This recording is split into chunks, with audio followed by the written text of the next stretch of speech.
स्मरेत् पुंडरीकाक्षं सवाह्याभ्यन्तरासुचि पुंडरीकाक्षाय पुनातुः पुंडरीकाक्षाय पुनातुः पुंडरीकाक्षाय पुनातुः। ओम केशवाय नमः, ओम नारायणाय नमः, ओम माधवाय नमः, ओम ऋषिकेशाय नमः। हस्तो प्रक्षाल्यः। ओम देवः शान्तिरन्तरिक्षगुं शान्तिः पृथिवी शान्तिरापः शान्तिरोकदया शान्ति वनस्पतया शान्तिर्विश्वे देवाः शान्ति ब्रह्म शान्ति सर्वगुं शान्तिः शांतिरेव शांति सामा शांति रेधि। फूल और चावल चढ़ा दें। चलिए संकल्प ले लीजिए।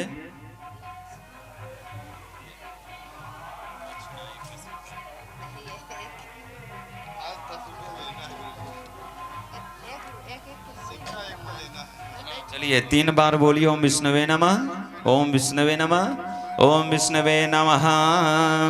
ओम विष्णु विष्णु श्रीमद्भगवतो महापुरुषस्य विष्णुराग्नया प्रवर्तमानस्य अद्वैत ब्राह्मणोक्तुतिया परार्धे श्री श्वेतवारः कल्पे जम्बूद्वीपे भारतवर्षे भारतखंडे आर्यावर्तक देशांतर्गते पुण्यक्षेत्रे प्रयागराज क्षेत्रे माँ गंगा तटे मासोत्तमे मासानां माघ मासे शुभे शुक्ल पक्षे प्रतिपदायां महापुण्यतिथौ रविवासरांतर्गतेयां शुभयोगे शुभगण्ये शुभरास्ते चंद्रे शेष ग्रहेषु यथा यथा रासस्थानस्य शेषु सस्सु ग्रह गुणगण विशेषण विष्टायां सुपुण्यतिथौ प्रतिपदायां महापुण्यतिथौ। अमुक गोत्रोत्पन्नो, हम अपने गोत्र का नाम ले लीजिए, अपना नाम ले लीजिए। बोलिए सपत्नी को हम सहितार्थ मम आत्मनः श्रुति स्मृति पुराणोक्त वेदोक्त शास्त्रोक्त फल प्राप्त्यर्थम हेतु श्री सीताराम चंद्र देवता प्रियताम यथा पूजन सामग्री पूजन पूर्वकम उपरांते 9 दिवसीय श्री राम कथा श्रवणम इति संकल्पम अहम करिष्ये। ओम जाग्रतो दूरमुदयति दैवं ददु सुप्तस्य तथैवैति दूरंगमं ज्योतिखां ज्योतिरेकांतन में मनः शिवा संकल्पमस्तु। हाथ में फूल चावल ले लें, ध्यान कर लीजिए। ओम नमो गणेभ्यो गणपतिभ्यो नमो नमो व्रातेभ्यो व्रातपतिभ्यो नमो नमो वृषेभ्यो वृषपतिभ्यो नमो नमो विरूपेभ्यो विश्वरूपेभ्यो नमो नमः। श्री सते लक्ष्मी सपत्न्या बहोरात्रे पार्श्वे नक्षत्राणि रूपम शिविनो व्याप्तम स्नन्निखाणा ओम मैखाणा सर्वलोकम मैखाणा। ओम राम रामेति रामेति रमे रामे मनोरमे सहस्रनामे तातुल्यम राम नाम वरानने मनोजवम मारुततुल्यवेगं जितेन्द्रियं बुद्धिमतां वरिष्ठं वातात्मजं वानरयोधमुखं श्रीरामदूतं शरणं प्रपद्ये। ध्यानं ध्यानार्थे पुष्पाक्ष समर्पयामि। एक चावल में चंदन चावल, एक फूल में चंदन हल्दी चावल सब चढ़ा दीजिए। गंधादि संपूजयामि।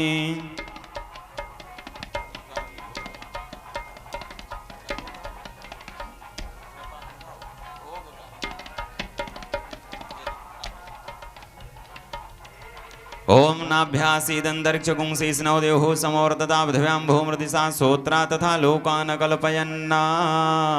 जल बोले जल फिर लड्डू बाद में। चलिए थोड़ा चंदन चावल व्यास जी को लगाइए। ओम देवो शांतिरंतरिक्षगुं शांति पृथ्वी शांतिरापः शांतिरोकदया शांति वनस्पतया शांतिर्विश्वे देवा शांति ब्रह्म शांति सर्वगुं शांति शांतिरेव शांति सामा शांति रेधि।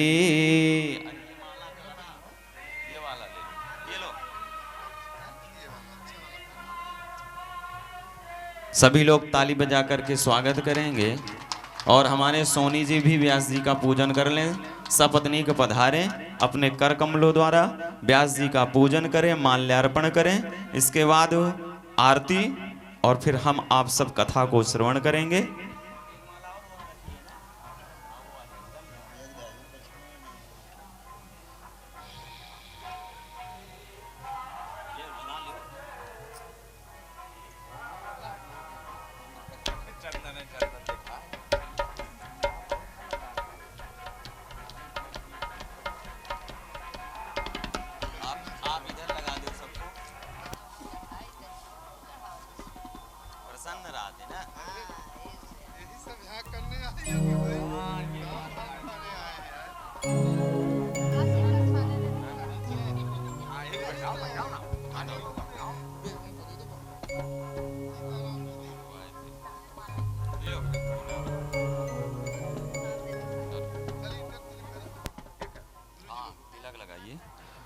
लीजिए, लगा दीजिए सभी को। संगीत वालों को खूब माथा में टिका, त्रिपुंड लगाना इनके साथ में दक्षिणों दे जाओ। चलिए इधर दीजिए, आ जाओ साइड में, ले जलाओ।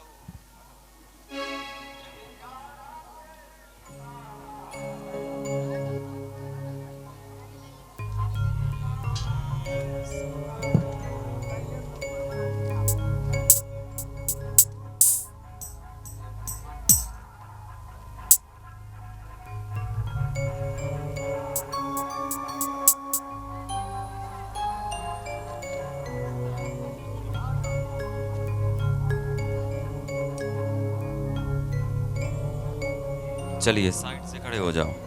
ओम इदगुं हविः प्रजननं मे असुद सवीर गुं आत्म शनि प्रजा शनि वसु शनि लोक शन्य भय शनि अग्निः प्रजां बहुलां मे करोतु वन्नं पयोरेतो अस्मा सुधत्ता।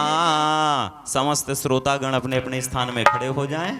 अब रामायण मैया की आरती होगी, इसके बाद हम आप सब कथा को श्रवण करेंगे। हो आरती श्री रामायण जी की, आरती श्री रामायण जी की, आरती श्री रामायण जी की,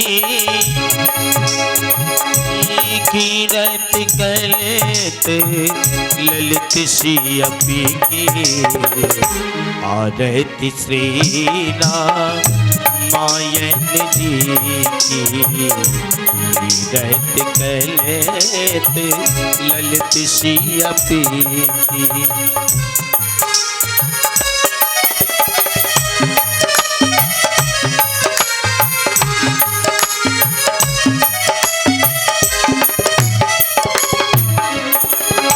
गावत ब्रह्मा दिक मुनि नारद, वाल्मीकि ज्ञान विशारद, सुख सनिकादि शिष्य शारद, बरनी पवन सुत कीरतिनी की, आरती श्री रामायण जी की।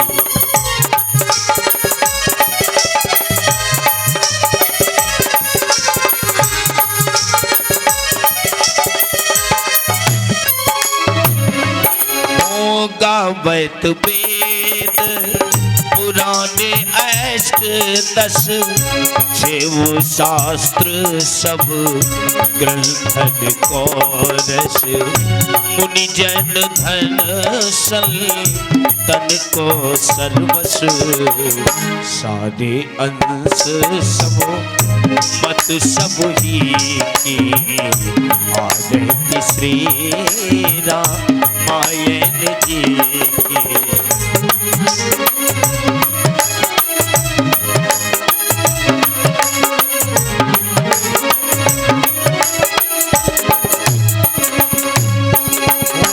गावत सलतत शंभु भवानी, अरुघट संभव मुनि विज्ञानी, प्यासियाति कवि बरज बखानी, काग भुसुल गरुड़ की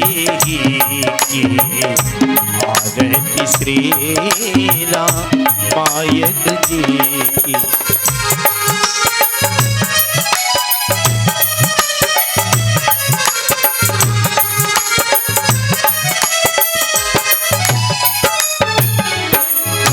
कलिमल हरण विषय रस फीकी, सुभग श्रृंगार मुक्ति जुगति की, दलन रोगे भव मोरे अभी की, मात मात सब विधि तुलसी की आदति श्री रामायण जी की कर्पूरी गौरम करुणावतारम संसार सारम मृगेन्द्रहारम सदा वसंतम हृदयारविंद भवम भवानी शैतम नमामि तुमेव माता च पिता तुमेव बंधु च सखा तुमेव वेदा द्रविणं तुमेव सर्वं मम देव देव हरे राम राम राम हरे हरे हरे कृष्णा कृष्णा कृष्णा हरे हरे राम राम राम हरे हरे कृष्णा कृष्णा कृष्णा हरे हरे राम राम राम हरे हरे राम राम हरे हरे राम राम हरे राम हरे राम हरे राम हरे राम हरे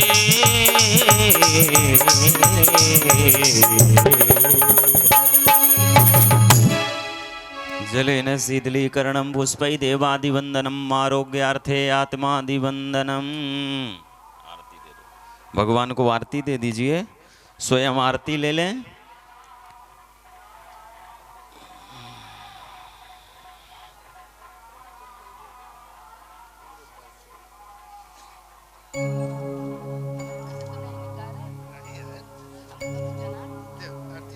पहले आरती ला ध्यान दूसरे मतलब इनके कैसे तो नहीं निकाला। ओम हरि ओम एकदंताय विद्महे वक्रतुंडाय धीमहि तन्नो दंतिः प्रचोदयात्। ओम भूर्भुवः श्री सीतारामचंद्र देवताभ्यो नमः। प्रार्थना पूर्वक मंत्र पुष्पांजलि समर्पयामि। बोलो राघवेंद्र सरकार की जय। अब समस्त श्रोतागण हम आप निवेदन करेंगे कि अपने मुखारविंद द्वारा राधिका वैष्णो जी हम आप सबको बड़ी सुंदर और सरल कथा श्रवण करवाएं। तो निवेदन करेंगे। जय श्री राम।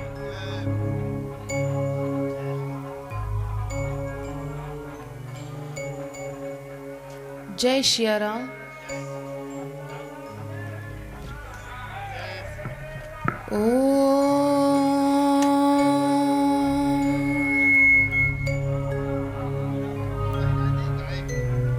श्री गणेशाय नमः।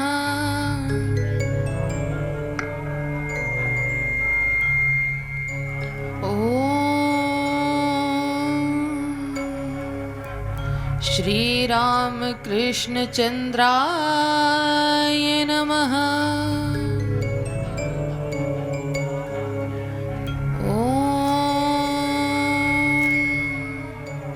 श्री गुरुवे नमः।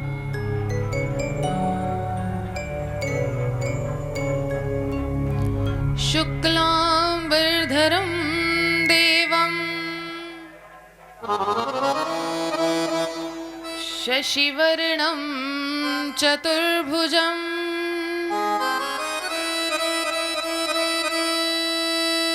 प्रसन्नवदनं ध्यायेत्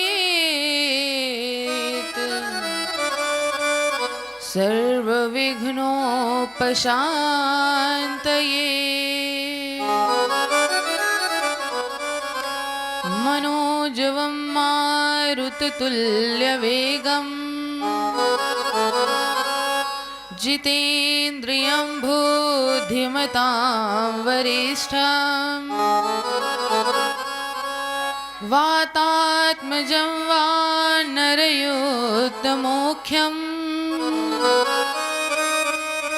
श्रीरामदूतं शरणं प्रपद्ये। अखण्डमण्डलाकारं व्याप्तं येन चराचरं तत्पदं दर्शितं येन तस्मै श्री गुरुवे नमः।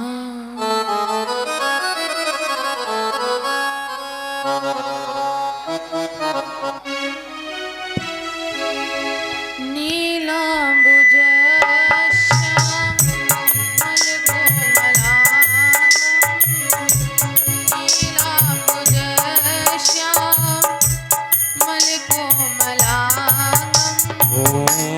नीलाम्बुजग श्यामल कोमलांगम नीलाम्बुज श्यामल कोमलांगम नीलाम्बुजग श्यामल कोमलांगम सीता समारोपित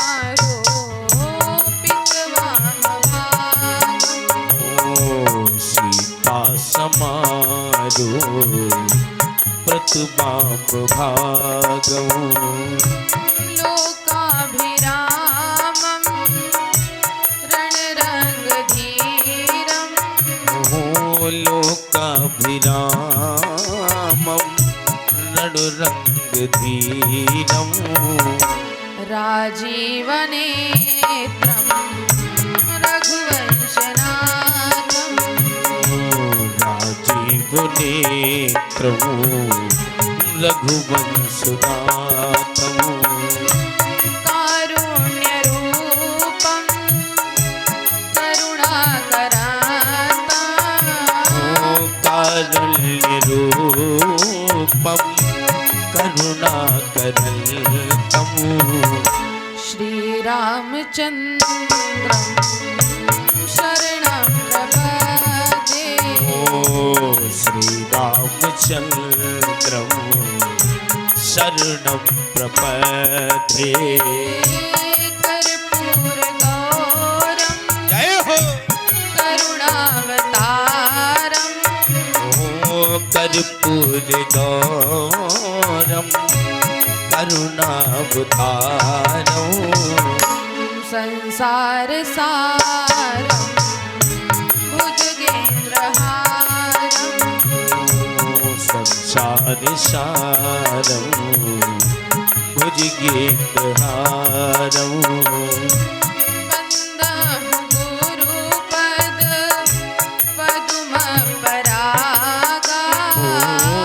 बल्लभ गुरुपद पद्म परागा सुरुचि सुवास सरस अनुरागा सुरुचि सुभाष सरसी अनुरागा श्री गुरुपद नख मणिगण ज्योति श्री गुरुपद नख मणिगण ज्योति सुमिरत दिव्य दृष्टि अहोति सुमरत देव दृष्टि होती सुमिरत दिव्य दृष्टि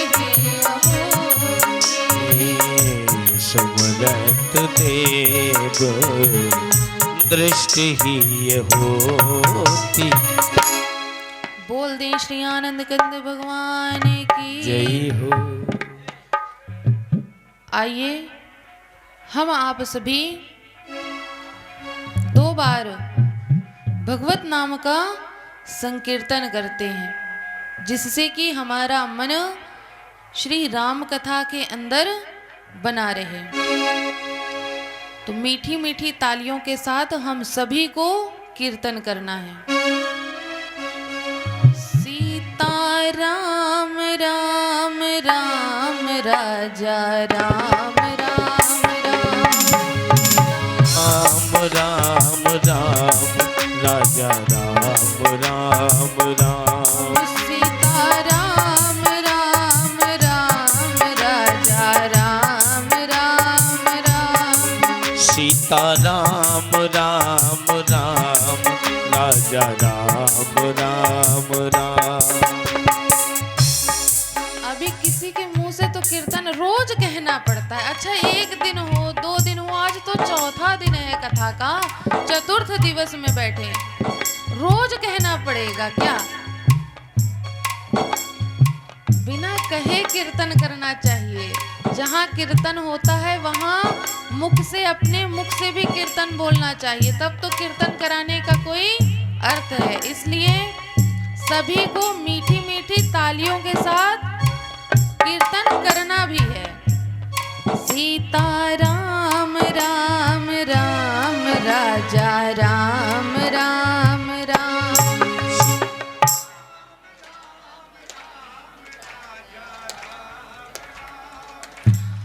सीता राम राम राम राजा राम राम राम।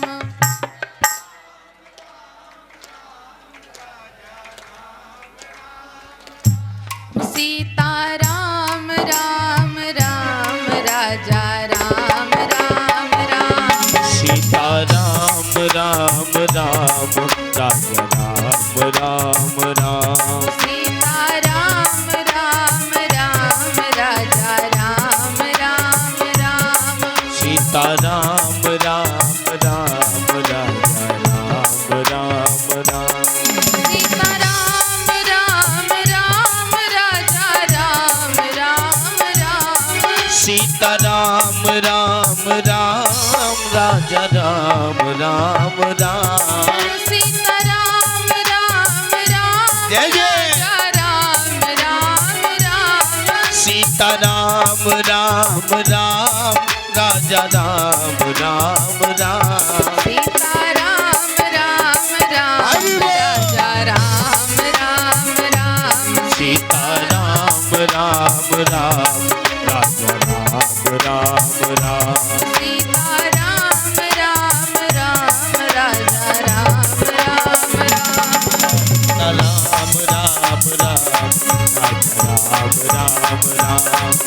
राम राम राम राजा राम राम राम। सीता राम राम राम राजा राम राम राम। सीता राम राम राम राजा राम राम राम। सीता राम राम राम राजा राम राम राम। सीता राम राम राम राजा राम राम राम। सीता राम राम राम राजा राम राम राजा राम राम राम। राजा राम राम राजा राम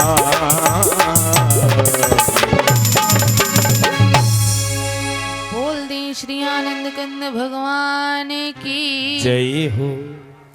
गंगा महारानी की जय हो। यमुना महारानी की जय हो। सरस्वती महारानी की जय हो। श्री प्रयागराज महाराज की जय हो। श्री हनुमान जी महाराज की जय हो। अच्छा, कल आप लोगों ने जयकारा अच्छे से लगाया था तो कल की रात तो अच्छी निकल गई, ठीक है।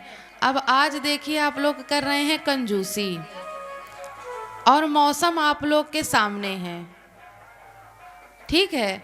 हमारा काम था बताना, अब बाकी तो आधे श्रोता तो हमारे जो हैं वो समझ गए होंगे कि हम क्या कहना चाहते हैं।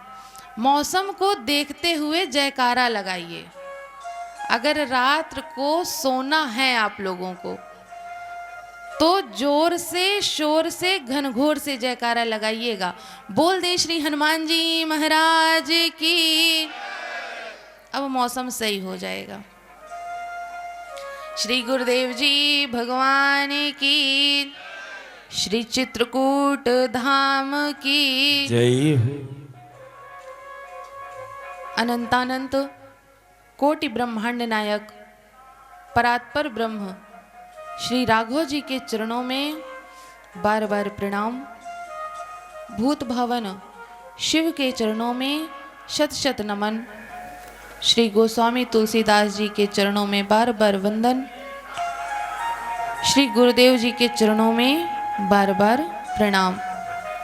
एवं आप सभी कथा पंडाल में पधारे हुए भाई बंधु माता और बहनों को सादर जय श्री राम। हम आप सभी 9 दिवसीय राम कथा के चतुर्थ दिवस में एकत्रित हुए हैं। यह राम कथा का आज चतुर्थ दिवस है। 3 दिनों से हम आप सभी इस राम कथा की पावन गंगा में डुबकी लगा रहे हैं और आज चौथे दिन भी राम कथा की पावन गंगा में डुबकी लगाने के लिए ही एकत्रित हुए हैं। जो कथा पंडाल में आ चुके हैं और जो आने की तैयारी कर रहे हैं, जो आने की तैयारी कर रहे हैं वो जल्दी कथा पंडाल में आ जाएं। पूर्व के प्रसंग के अंदर हम आप सभी ने कौन कौन सी कथाएं सुनी, ये हमारे यजमान जी और यजमानिन जी बताएंगे। ये तो मेन महोत्सव, वो तो सभी को याद रहता है। जो उसके पहले की जो कथा होती है वो बताइए। मेन महोत्सव तो सब कोई, आखिरी में जो भी आए होंगे वो तो सब जानते हैं कि राम जी का जन्म हुआ है।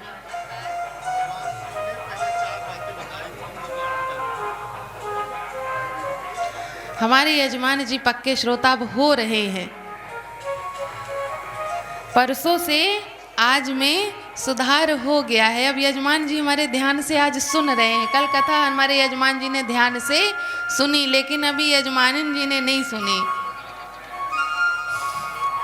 तो इसी आशा के साथ कि आप सभी राम कथा जो सुनने के लिए एकत्रित होते हैं तो वो बड़े ध्यान से सुनिए, उसका चिंतन करिए, उसका मनन करिए।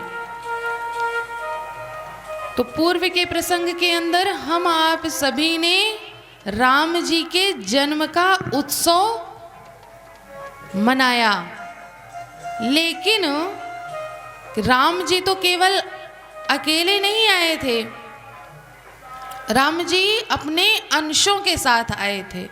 तो अभी तो कल राम जी प्रकट हुए हैं, अभी तो 3 लल्ला और बाकी हैं। अभी तो केवल राम जी के जन्म की हम आप सभी ने बधाइयाँ गाई थी। अभी 3 लल्ला और आने बाकी हैं। तो अभी बधाई और उत्सव पूरा नहीं हुआ है। वो कब पूरा होगा? जब चारों भाई पालने पे झूलेंगे, राजा दशरथ जी के यहाँ खेलेंगे, तब यह उत्सव पूरा होगा।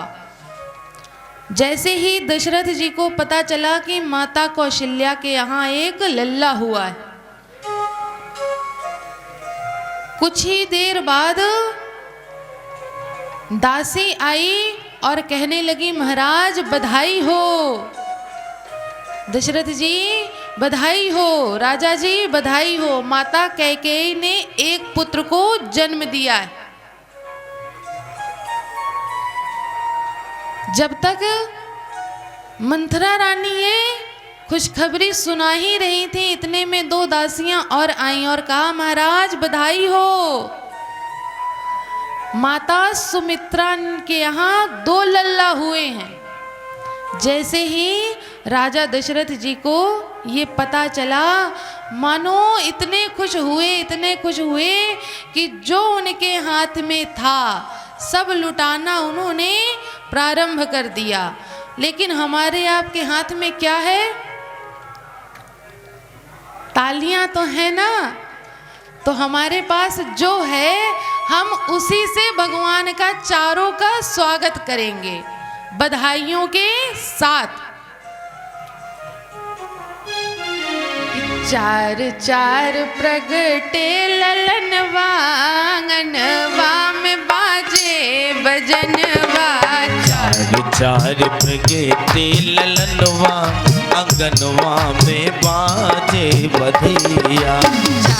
4 प्रगटे ललनवा, आंगनवा में बाजे बजनवा। 4 प्रगटे ललनवा, आंगनवा में बाजे भजनवा।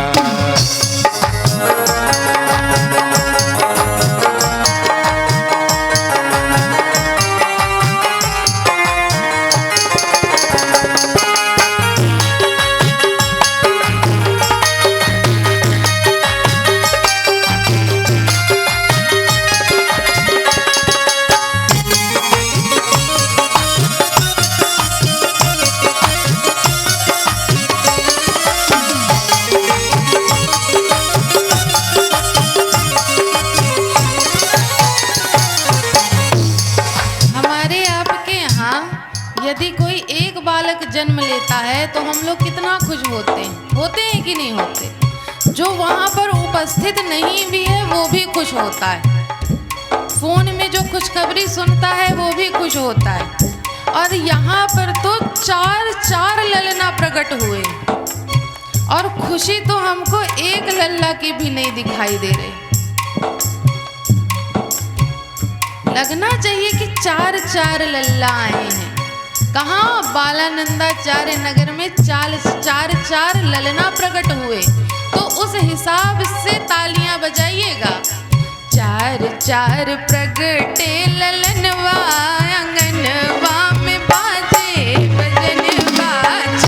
चार प्रगटे ललनवा, आंगनवा में बाजे बधिया। चार प्रगटे ललनवा, आंगनवा में बाजे बधिया।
अंगनवा में बाजे बधिया, अंगनवा में बाजे बधिया।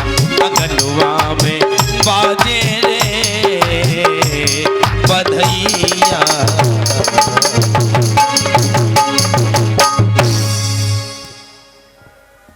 इस प्रकार जब से अवधपुरी में यह समाचार सुनने में मिला कि राजा दशरथ जी के यहाँ चार पुत्र हुए हैं, तो जिस तरह हम लोग बधाइयाँ गा रहे हैं तो हम लोग तो एक ही दो बधाइयाँ गा के थक गए कि नहीं थके?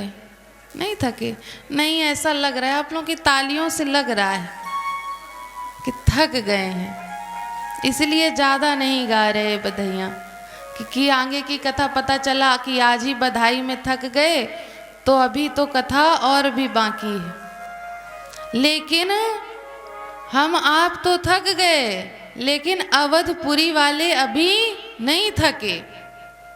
जब से उनको पता चला, इतना उत्सव मनाया सारे नगर में कि अवधवासियों को ना दिन का पता चला ना रात का पता चला कि दिन कैसा होता है और रात कैसी होती है। सब बधाइयाँ गाने में लगे हुए हैं, सब नाचने गाने में लगे हुए।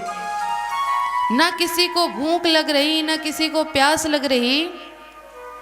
सब उत्सव में इतना मगन हो गए कि एक दिवस मतलब एक मास निकल गया।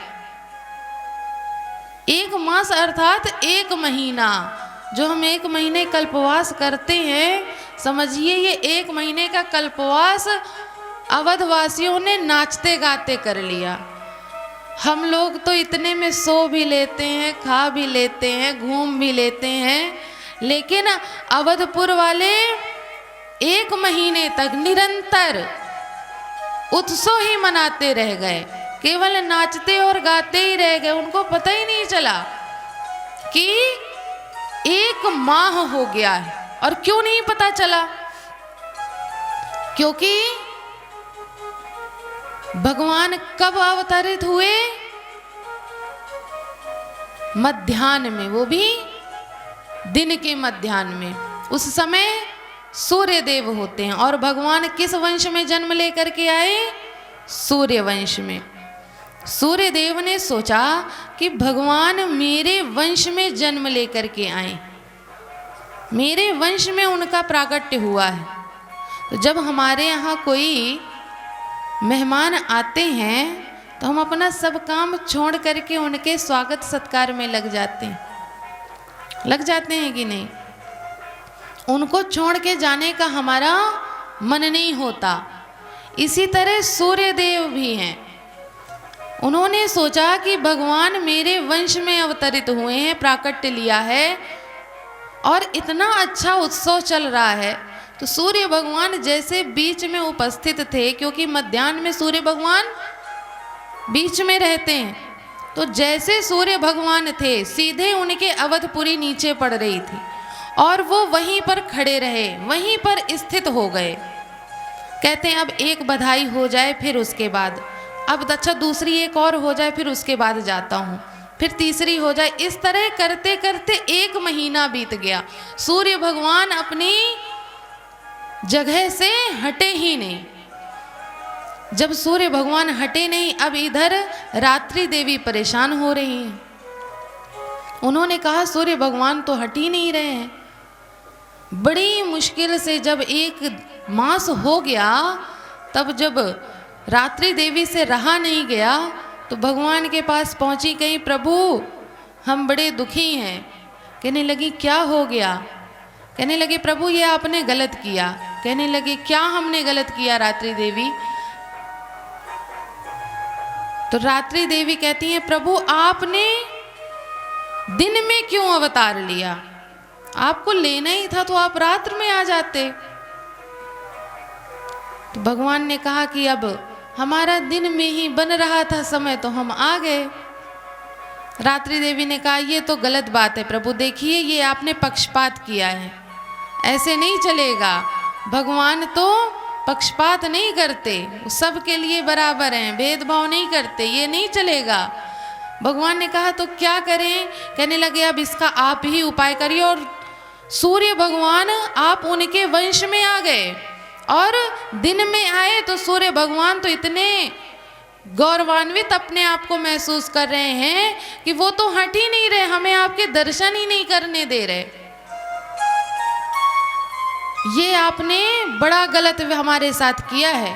तब भगवान ने कहा कि अच्छा ठीक है रात्रि देवी, इस बार तो जो होना था वो हो गया, लेकिन अब जब मैं द्वापर युग में आऊंगा तब मैं ठीक रात्रि के 12 बजे आऊंगा और चंद्र वंश में अवतार लूंगा।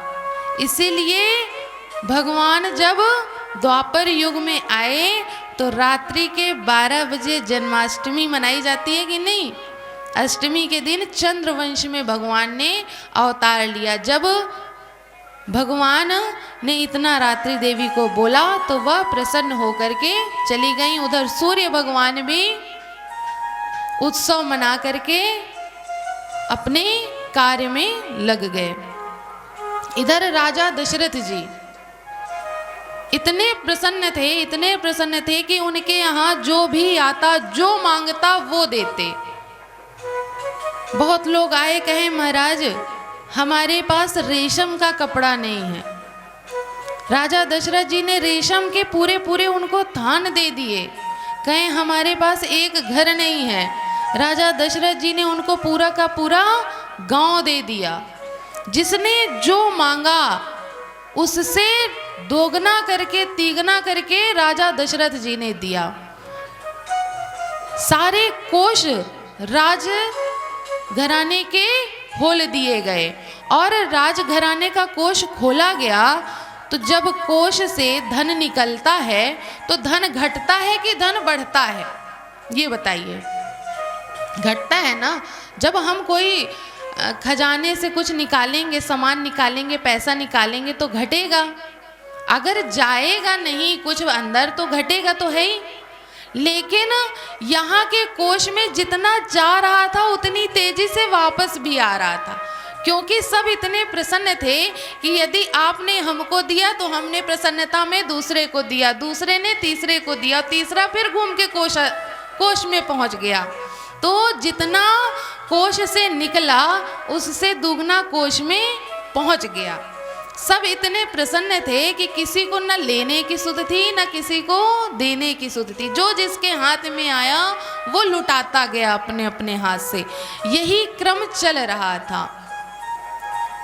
उसी समय जो भोले बाबा माता पार्वती को कथा सुना रहे थे, कहते हैं कि देवी यदि आप बुरा ना माने तो एक बात बताऊं। पार्वती जी ने कहा हाँ बताइए प्रभु।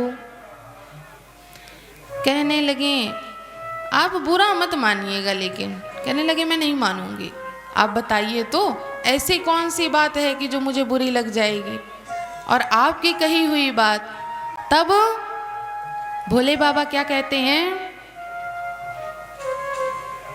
कि और एक कहो निज चोरी, और एक कहो निज चोरी, और एक कहो निज चोरी, और एक कहो निज चोरी। सुनु गिरि जाति धृणमति तोरी, सुन गिर जाती धनमती तोरी, सुनु गिरि जाति धृणमति तोरी, सुन गिर जाती धनमती तोरी। भोले बाबा कहते हैं कि अब मैं आपको अपनी एक चोरी बताता हूँ। माता पार्वती ने कहा भोले बाबा आप और चोरी, आप ये काम कब से करना प्रारंभ कर दिया? आप चोरी भी करने लग गए। मुझे तो ये पता ही नहीं था कि आपने एक नया गुण सीखा है चोरी करने का। कहने लगे हाँ देवी, एक बार मैंने भी चोरी करी और किसी और से नहीं, आपसे ही चोरी करी।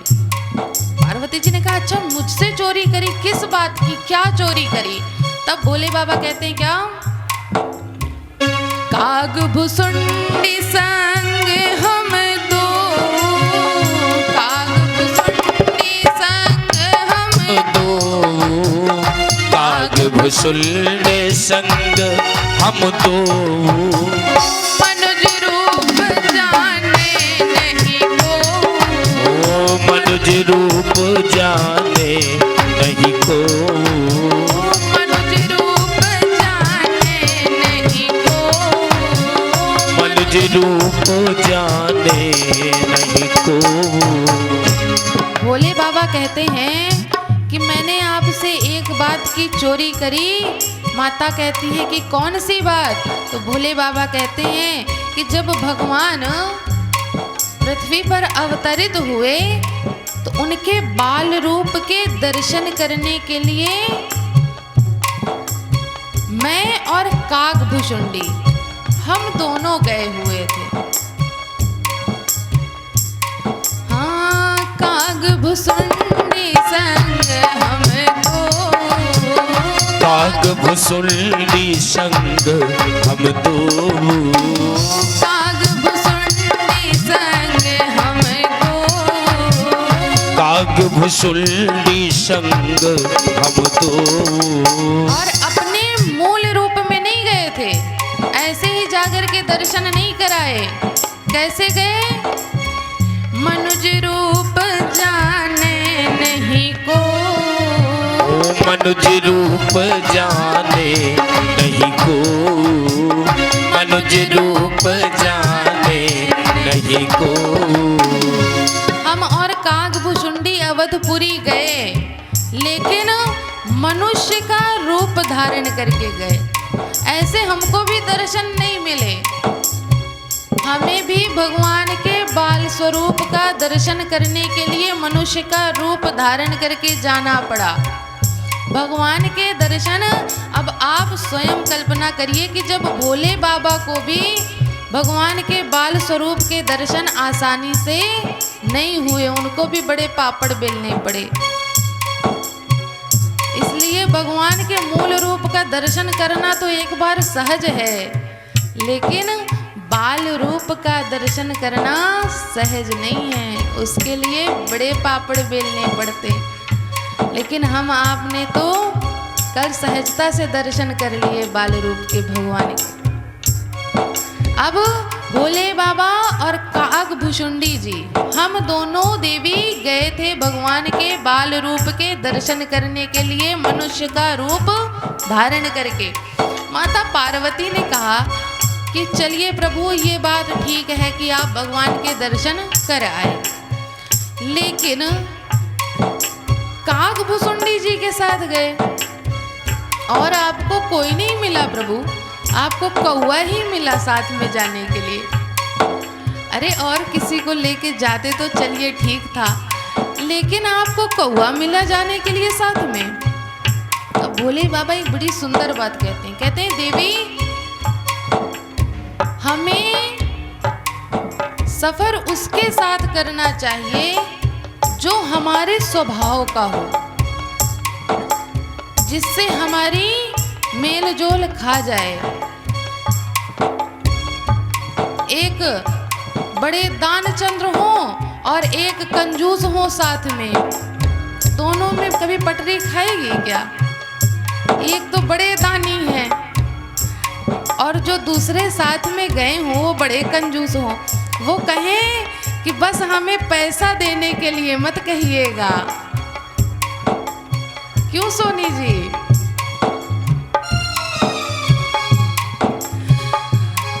अब ऐसे दो लोगों की क्या कभी पटरी खाएगी?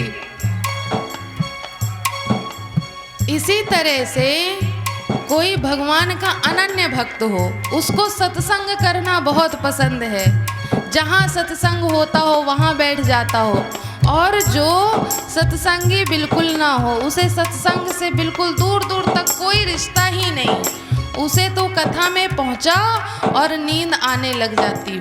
तुम दोनों में कभी पटरी खाएगी? वो तो कहेगा अच्छे लोगों के साथ फंस गए, हर जगह जहाँ देखते हैं कथा होती है वहीं जाके बैठ जाते, कहाँ फंस गए। तो इसीलिए देवी मैं काग भुषुंडी जी के साथ गया था। अच्छा, मैं गया भी नहीं था काग भुषुंडी जी के साथ। अब भोले बाबा ने पहले तो बोल दिया कि हाँ काग भुषुंडी जी के साथ गया, बाद में सोचा कि यदि मैं ये बोल दूंगा कि मैं गया था तो पार्वती जी कहेंगी क्या मेरी भगवान के प्रति भक्ति नहीं है? मुझे भी तो लेके जा सकते थे, मैं भी तो भगवान की भक्त हूँ। इसीलिए भोले बाबा ने कहा कि देवी मैं नहीं गया था, अगर मैं जाता तो आपको लेकर के जाता, क्योंकि आप मेरे व्यवहार की, आप मेरे साथ की हैं। लेकिन मैं बैठा था, इतने में काग भुषुंडी जी मुझे मिले और कहने लग गए कि प्रभु चलिए भगवान का अवधपुरी में प्राकट्य हुआ है, दर्शन करके आते हैं। मैं नहीं गया, मुझे तो काग भुषुंडी जी लेकर के गए। अगर मैं जाता अपनी इच्छा से तो आपको बिना बताए लेके जाता। अब ये बताइए कोई अपने गृह मंत्री को नाराज करेगा? अगर सुखी जीवन जीना है शादीशुदा पुरुषों को तो अपने गृह मंत्री को नाराज करेगा?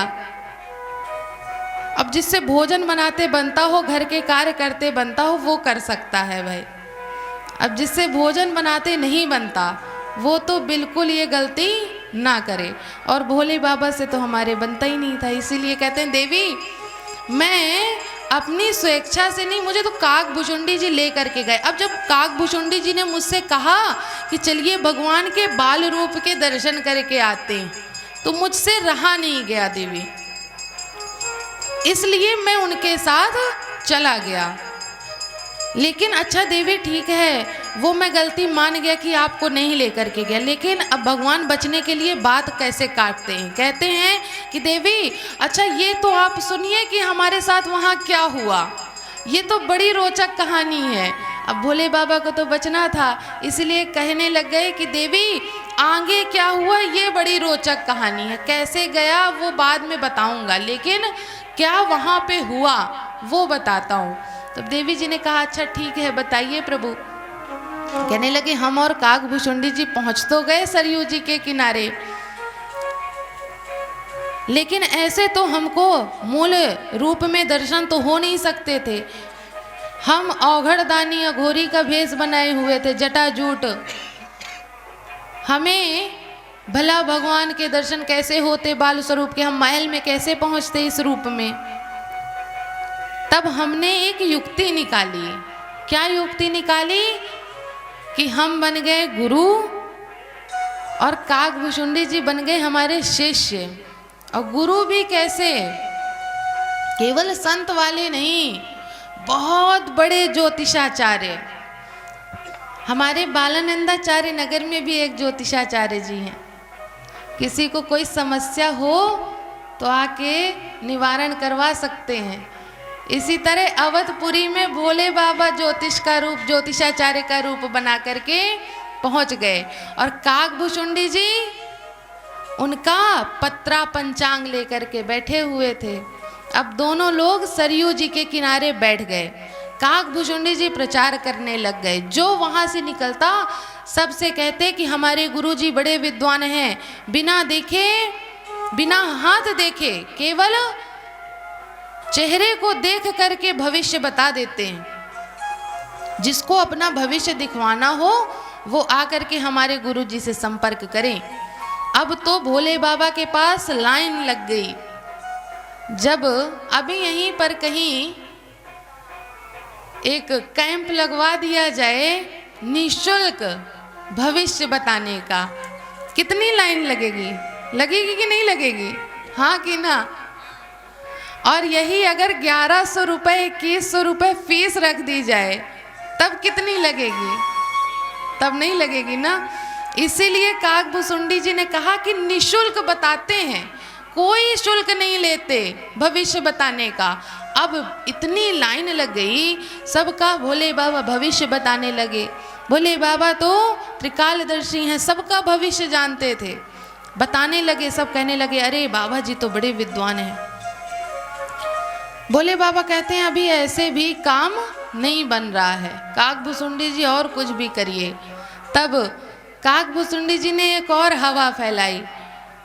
हमारे गुरुजी बहुत अच्छा भूत भगाते हैं। किसी को जादू टोना लग जाए, भूत प्रेत लग जाए तो बड़ा अच्छा भगाते हैं। अभी तक तो भविष्य बता जानने वालों की लाइन लगी थी, अब भूत झाड़ने वालों की भी लाइन लग गई। क्योंकि अब भोले बाबा के तो गण ही है भूत प्रेत, उनको तो देख के ही भाग जाते थे। तो जैसे भोले बाबा को देखे तो सारे भूत भाग गए। अब नगर वासियों को तो बड़ा आश्चर्य हुआ कि ये बाबा जी तो बड़े विद्वान हैं, बड़े जानकार हैं। उसी समय भोले बाबा कहते हैं कि ऐसे तो हम लगता है यहाँ पर निवास बना लेंगे और भगवान के दर्शन होने वाले नहीं है, जब तक में तो भगवान बड़े हो जाएंगे। तब उन्होंने मन ही मन में भगवान से प्रार्थना करी कि प्रभु हमने तो प्रयास कर दिया, अब थोड़ा आप भी जोर लगाइए वहाँ से कि हम आपके महल तक आ जाएं। भगवान की, भोले बाबा की प्रार्थना भगवान ने स्वीकार करी और महल में क्या लीला करने लग गए। एक दिन भगवान इतना रुदन करना प्रारंभ कर दिया कि किसी से संभाले नहीं संभल रहे थे। इतना रोए, सब परेशान। राजा दशरथ जी, तीनों माताएं, सारा नगर परेशान हो गया उनके रुदन से। तभी कौशल्या अम्बा के पास एक दासी दौड़ के आई, कहने लगी महारानी जी आपने कुछ सुना? कहने लगी क्या? कहने लगी एक नगर में एक गुरुजी आए हैं, वो बड़ा अच्छा भूत भविष्य बताते हैं और भूत प्रेत तो ऐसा भगाते हैं, जादू टोना भगाते हैं कि उनको देखते ही सब गायब हो जाता है। मुझे लगता है कि लल्ला को किसी ने टोना लगा दिया, किसी ने जादू कर दिया, किसी ने नजर लगा दी लल्ला को। एक काम करते हैं महारानी, यदि आप आज्ञा करें तो मैं उनको महल में ले आऊं। कौशल्या अम्बा ने कहा यदि ऐसा है तो बिना किसी देर के उनको तुरंत महल के अंदर लेकर के आइए। दासी गई, दूत को खबर दी, दूत गया भोले बाबा के पास, कहा महाराज आपको महल में बुलाया है। अब तो भोले बाबा मन ही मन में नाचने लगे कि मेरी प्रार्थना स्वीकार हो गई। अब जब महल के द्वार में पहुंचे तो द्वारपाल ने गुरु जी को तो जाने दिया, काकभुशुंडी जी को रोक लिया। कहने लगे एक ही लोगों का अंदर काम है, गुरु जी का काम है, आप क्या करेंगे जाकर के? काकभुशुंडी जी ने भोले बाबा को इशारा किया कि प्रभु ये गलत बात है, देखिए साथ तो मैंने भी आपका पूरा दिया है, मुझे भी दर्शन करने का पूर्ण अधिकार है। तब भोले बाबा कहते हैं कि अरे उसको आने दीजिए, वही तो हमको पंचांग देगा, पत्रा देगा, तभी तो हम बता पाएंगे। तब दोनों लोग महल के अंदर पहुंचे। अब भगवान रुदन करना बंद ही नहीं कर रहे थे। जैसे ही राम जी भगवान के सामने पहुंचे, कौशल्या अम्बा ने लल्ला को गोदी में लिया हुआ था। लल्ला रोना बंद ही नहीं कर रहे थे। उसी समय जैसे ही भोले बाबा आए और उनको देख करके भगवान का रोना तुरंत बंद हो गया और भगवान हंसने लग गए। और जब हंसने लगे तो भोले बाबा इतने प्रसन्न होकर के नाचने लगे, और नाचे ही नहीं, साथ में गाना प्रारंभ कर दिया। क्या गाने लग गए? कि तेरी मंद मंद मुस्कनिया पे, वो तेरी मंद मंद मुस्कनिया पे बलिहार राघव जी, मैं बलिहार राघव जी। मंद मंद मुस्कनिया, तेरी मंद मंद मुस्कनिया पे बलिहार राघव जी, बलिहार राघव जी। तेरी मंद मंद मुस्कनिया पे, तेरी मंद मंद मुस्कनिया पे बलिहार राघव जी, मैं बलिहार राघव जी। तेरी मंद मंद मुस्कनिया पे बलिहार राघव जी, बलिहार राघव जी।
पड़ेगा।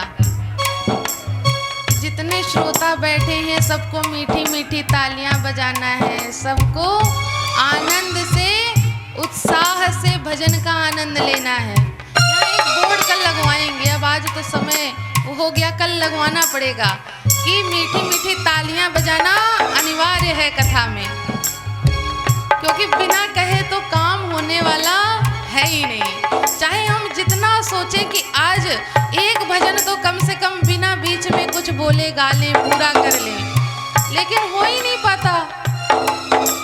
इसीलिए अब दोबारा ना कहना पड़े, मीठी मीठी तालियों के साथ पूरे पूरे हाथ उठा के, क्या तेरी मंद मंद मुस्कनिया पे, तेरी मंद मंद मुस्कनिया पे।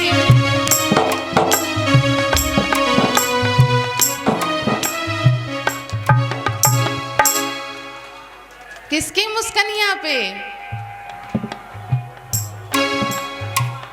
साथ में क्या? तेरी मंद मंद मुस्कनिया पे बलिहार राघव जी, मैं बलिहार राघव जी।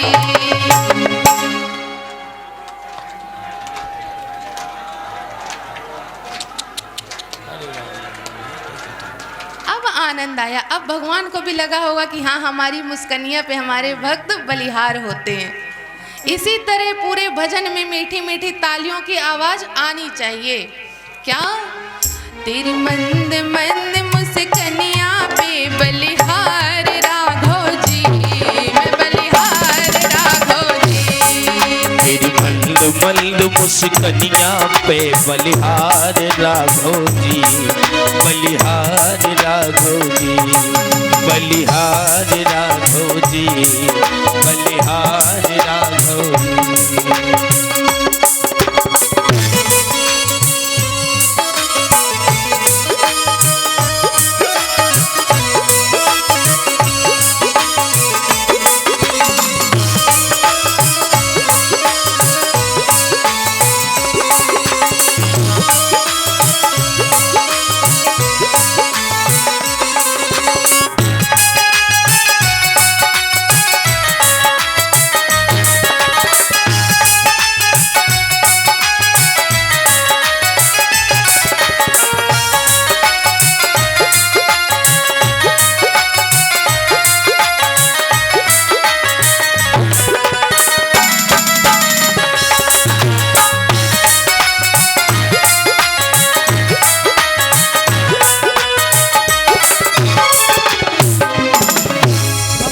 स्वरूप कैसा है? भोले बाबा क्या बताते हैं, कैसा है भगवान का स्वरूप?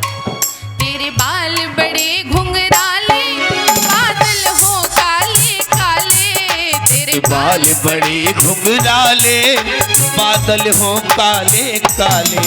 तेरे बाल बड़े घुंघराले, जय जय। बादल हो काले काले। तेरे बाल बड़े घुंघराले, बादल हो काले काले। और तेरे पावन की पैजनिया पे, तेरे पावन की पैजनिया पे बलिहार राघव जी, मैं बलिहार राघव जी। तेरी बलिद बलिद मुस्कनिया पे बलिहार राघव जी, बलिहार राघव जी। तेरी बलिद बलिद मुस्कनिया पे बलिहार राघव जी, बलिहार राघव जी।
सामने बैठे हैं मंदिर में, वो भी भगवान के बाल स्वरूप ही हैं। हम आप सभी लड्डू गोपाल की ही पूजा करते हैं, भगवान के बाल स्वरूप की, और उनका स्वरूप आपके सामने है। क्या है?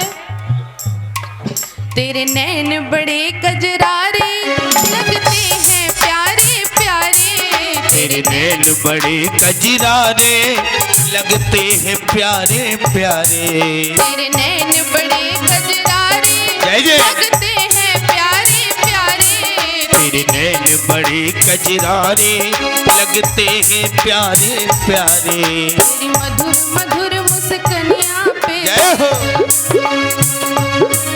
तेरी मधुर मधुर मुस्कनिया पे बलिहार राघव जी, मैं बलिहार राघव जी। तेरी मधुर मधुर मुस्कनिया पे बलिहार राघव जी, बलिहार राघव जी। तेरी मधुर मधुर मुस्कनिया पे बलिहार राघव जी, मैं बलिहार राघव जी।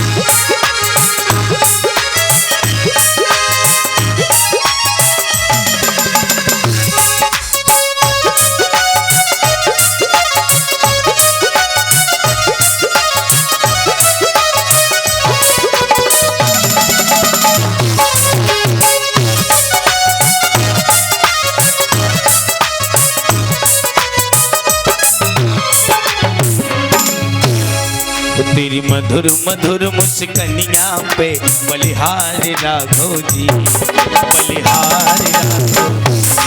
तेरी मधुर मधुर मुस्कनिया पे बलिहार राघव जी, बलिहार राघव जी, बलिहार राघव जी, बलिहार राघव जी, बलिहार राघव जी, बलिहार